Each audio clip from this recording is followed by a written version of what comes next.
সুপ্রিয় দর্শক, আমরা দেখাচ্ছি যে ক্রসিং 2 নম্বর সাইড থেকে যে ক্রসিং পর্যন্ত যে রোডটি গিয়েছে তার এই পাশে নালা, এই পাশে নালা। এই নালাগুলা সঠিকভাবে না থাকার কারণে যার যার প্রভাবশালীদের দখল হওয়ার কারণে, নালা প্রভাবশালীদের দখল হওয়ার কারণে পানি যাওয়ার কোনো সুযোগ নেই। যেখানে 3 ফুট নালা সেখানে 1 ফুট আছে, যেখানে 5 ফুট 4 ফুট সেখানে 2 ফুট আছে। এইভাবে নর্দ নালা প্রভাবশালীদের দখলদার হওয়ার কারণে, যার কারণে এই পানি নামার কোনো সুযোগ নাই। সেই পানি প্রতিটি মানুষের ঘরে ঘরে আসবাবপত্র হইতে প্রত্যেকটি জিনিসপত্র নষ্ট হয়ে যাচ্ছে এবং শিক্ষক শিক্ষার্থী সর্বমহলের মানুষ পাচ্ছে কষ্ট। এবং যার যার দোকানের সামনে, বাড়ির সামনে নালার উপরে স্ল্যাব দেওয়ার কারণে নিচে যে ময়লা আবর্জনায় ঢাকা হয়েছে সেই নালা অপরিষ্কারভাবে নালা বন্ধ হয়ে গেছে। ইভেন এই নালা বন্ধ হওয়ার কারণে এই নালাও পরিষ্কার করা হচ্ছে না। দীর্ঘদিন থেকে এভাবে চলছে, দীর্ঘ বছর থেকে এভাবে চলে আসছে। এই নালা পরিষ্কার এবং খাল খনন হইতে কোনো কিছুই পরিবর্তন হচ্ছে না।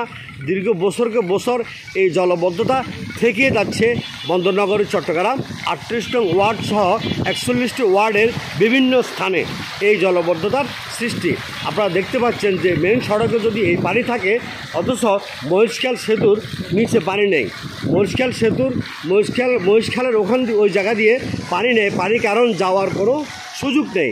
যেখানে যেখানে পানি যাবে, যেদিক দিয়ে পানি যাবে খুব দ্রুত গতিতে, সেই স্থানগুলা বন্ধ অবস্থায় পড়ে আছে এবং কেউ বলার কেউ নাই। যার যার মতো অনেকে বলছে না, অনেকে সাহস পাচ্ছে না। কেন সাহস পাচ্ছে না তাও জানি না, কেন বলছে না তাও জানি না। আর একটু দেখানোর চেষ্টা করব। আপনারা দেখতে পাচ্ছেন বিদ্যালয়গুলা, সরকারি বিদ্যালয়গুলা খুলে দেওয়া হলো, কিন্তু এই পানি এবং জলবদ্ধতার কারণে বিদ্যালয়গুলোতে শিক্ষক শিক্ষার্থী কোনোভাবে যাওয়া সম্ভব নয়। আর এই পানি সমস্ত বিষাক্ত ড্রেনের আবর্জনা এবং টয়লেটের ময়লা পানিগুলা সব রাস্তায় এবং প্রতিটি মানুষের ঘরে ঘরে এই পানিগুলি। যার কারণে মূল সমস্যাটুকু হচ্ছে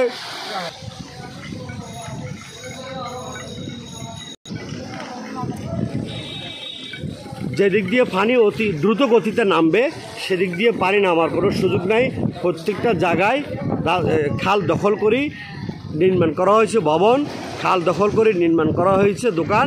যার কারণে পানি কোনো মতে মহিষখাল সেতু বঙ্গোপসাগরের পানি যাওয়ার কোনো সুযোগ নেই। এই দেখছেন এখানে খাল নাই।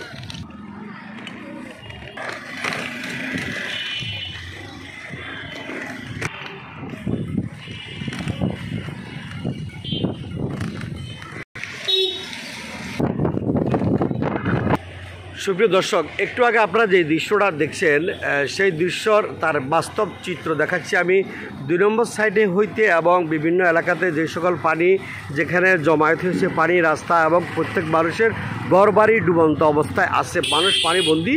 অথচ সেই পানিগুলা নামে এই মহিষখাল সেতু দিয়ে, অথচ এই মহিষখাল সেতু দিয়ে পানি আসার কোনো সুযোগ নাই। তাহলে প্রতিবন্ধকতা কোথায়? প্রত্যেক জায়গাতে যে সকল খালগুলো আছে, খালের জায়গায় হয়েছে নালা, আর নালার জায়গায় হয়েছে ছোট একটা ড্রেন। যার কারণে এই নালা খাল না থাকার কারণে এই 38 নং ওয়ার্ড এলাকার প্রত্যেকটি মানুষ, লাখো লাখো মানুষ আজকে পানিবন্দী। যার কারণ আপনারা ভিডিওর প্রথম থেকে শেষ পর্যন্ত দেখলে বুঝতে পারবেন পানি কোন কোন জায়গায় আটকানো আছে, কোন জায়গায় খালের জায়গায় বাড়ি নির্মাণ করা হয়েছে, ভবন নির্মাণ করা হয়েছে, দোকান নির্মাণ করা হয়েছে। অবৈধ স্থাপনা যদি সরকারি জায়গা থেকে যদি অবৈধ স্থাপনা উচ্ছেদ করা হয় তাহলে 38 নং ওয়ার্ডে কখনো জলবদ্ধতা থাকবে না, কোনো মানুষ পানিবন্দী থাকবে না, প্রত্যেকটি মানুষ তার ভালো অবস্থানে বসবাস করতে পারবে। সুপ্রিয় দর্শক, সকলকে 60 বাংলা টিভির পক্ষ থেকে ধন্যবাদ।